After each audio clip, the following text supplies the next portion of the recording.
Hey guys, what is up? It is me, Pagey, here once again with another video on Legends of Tomorrow Season 4, and this is going to be my review for Episode 5 for this season, otherwise entitled Tagamo Attacks.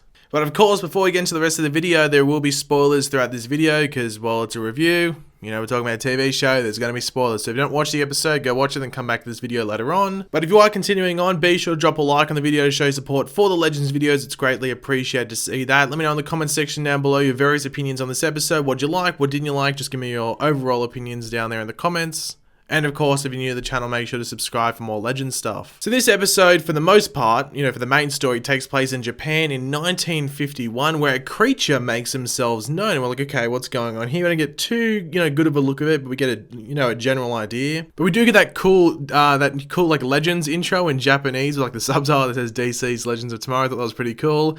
I like how Legends changes their intros. I know this season's basically being like the same like magical ruin sort of thing. But I did like how they changed it to Japanese for this episode. Now, the two main storylines, I guess, for this episode was Ray's hunt for Nora, and then obviously the journey to Tokyo. But the other one that was also on the side was Nate, his dad, and Ava, and the whole, plot around Thanksgiving. So I guess they just wanted to make this episode a Thanksgiving episode. Because Legends travels through time, it is hard to actually have specific episodes. So I remember they had their Christmas episode, like, in March or something last season, or was it the season before? Like the Christmas episode was like awkwardly placed from what I remember because they're traveling through time. So I guess I thought, okay, let's for once actually be on time in regards to a celebration. So this week we're having the Thanksgiving episode. I think Flash has theirs next week, and I'm sure Arrow will have theirs next week as well. But yeah, this was sort of just it was sort of like a filler storyline, but also tied into some other stuff. But of course, with the Ray retrieving Nora to help John Constantine's storyline, Nora was essentially like fairly reluctant to help John or Constantine, as her powers are sourced from dark magic. Obviously, we know all about her father, Damien Dark. So she wants to avoid, tapping into that darkness and tapping into those powers, and then in succession or in the same way, tapping into that darkness is something that she wants to try and avoid and not get into the same ring as her father. So obviously this is like not a moral thing, but just a thing that Nora has to think about. And also, I guess something that John and Ray have to think about as well. But to cut this storyline short, just so we're over it, obviously they succeed. They're not going to kill off John Constantine right now, obviously. But this actually does end up in, because, the whole thing about bringing in Nora, like Nora just thought she'd been caught and stuff like that. But Ray wants to let her go through the same means as he did last season with the Time Stone, or her father's Time Stone.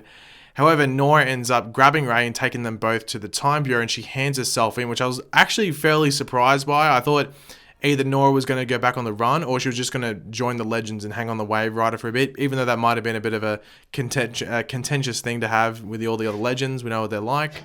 But yeah, this was fairly surprising, so I'm sort of interested to see how it goes in regards to that.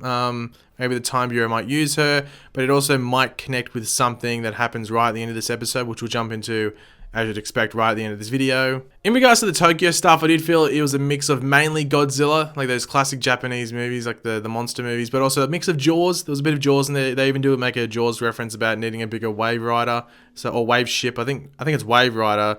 Like, obviously it's called the Wave Rider, but I think she said time ship or wave ship or something like that. So obviously a little Jaws reference there. Now, you do find out that the Tagamo, or the big like octopus thing or squid thing, isn't actually this the fugitive or the magical creature, but it's actually the book that the director was using to put his imagination and will put his imagination to work. So I think it was called the Agent of Bridget. I know it was Bridget. That's the name because that's like the Celtic goddess. I think it was the Agent. I'm guessing it was called the Agent. If I'm wrong there, let me know in the comments. But essentially, it can make imaginations into a reality, so the director just wrote in it, and it created Tagamo. But the issue is that Tagamo won't go away or really can't be taken down until the story is finished. And unfortunately for, well, the Legends, I guess, but mainly the city of Tokyo, the story of Tagamo, or the story that Tagamo is involved with, finishes with Tokyo absolutely destroyed and in ruins. So obviously this is a big issue for the Legends. They try to rewrite the end of the story, but it just won't happen because, the director's sort of got to believe in it. But thankfully, to, cut it all short, the director, no longer fears Tagamo, which allows Mick to come along and finish the story. And I was not expecting... Why am I surprised that, something really unexpected happened? It's Legends. You can't predict Legends because it's just going to throw a curveball at you.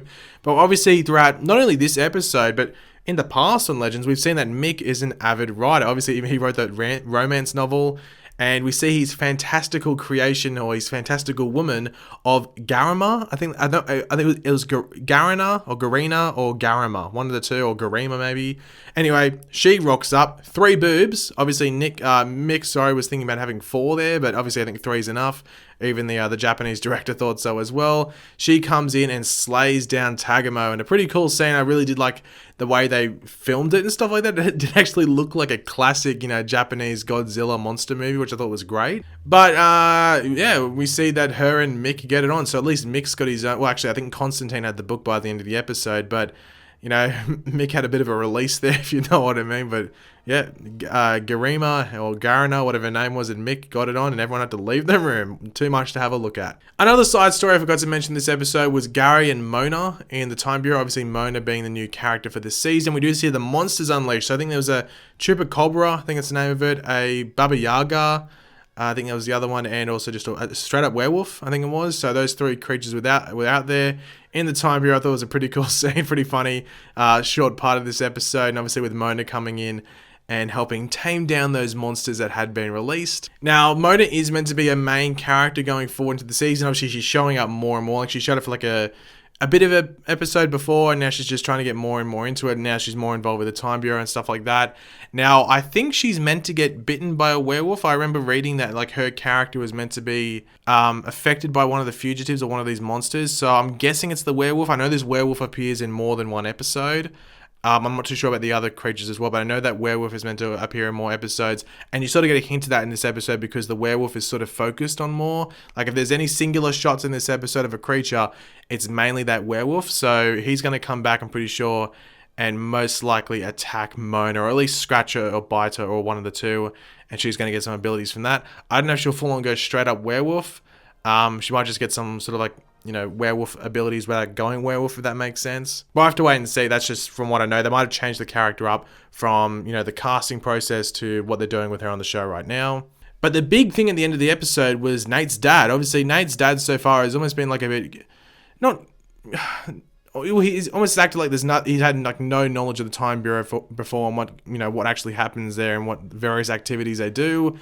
But so you think, okay, he's innocent. He's just really trying to reconnect with his son, which could have been the thing, once Nate got involved, maybe he did want to reconnect. But once he learned all about the Time Bureau, maybe he's dived into some other stuff. And we do find out about Project Hades, and it's about controlling the creature. So he finds out that the creatures can be controlled because of what Mona did, and also what Nate and Gary did as well in relation to that as well.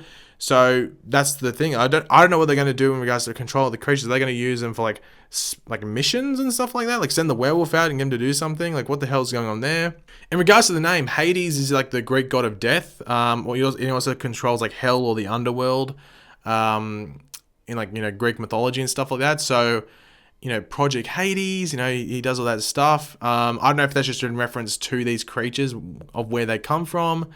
But I don't know, I'm intrigued. I really wasn't expecting that ending, but obviously Nate's dad isn't as trustworthy as he once was, or, in the past episodes we've had. So I'm interested to see what the relationship between Nate and him, grows into. If Nate finds out about that is. Like, he might not find out about it, at all. It might be someone like Ava. That might be why they involve Ava with this. Maybe Ava finds out and she struggles to make Nate believe it, because Nate might grow close enough to his father that he's like, no, that can't happen. I trust my father now. He wouldn't do this. And then it might slowly unravel and Nate might start to believe it later on this season. But, I don't know, we'll have to wait and see. I guess if you're going to cast Biff to play a character on Legends, he may as well be someone that starts to mess with things that he comes across. Reminds me of the Almanac. But, I'm interested to see where that goes. But overall, I thought this is another fairly strong episode of Legends. I actually really enjoyed it. I was expecting to see the creature more. Like, we saw it really once. We saw it twice, I guess, but once he was covered by a building half the time. I guess that does come out down to budgetary reasons. I guess, like, a lot of the stuff here would have cost a lot in regards to the budgets. Like, especially even, like, building those sets, like the tiny sets that they crushed when they were, like, fighting at the end of the episode. That would have taken some time and stuff like that, so I can understand why maybe, our time with Tagamo, the big octopus squid thing, was, a bit short, but I wouldn't have minded to see more of him.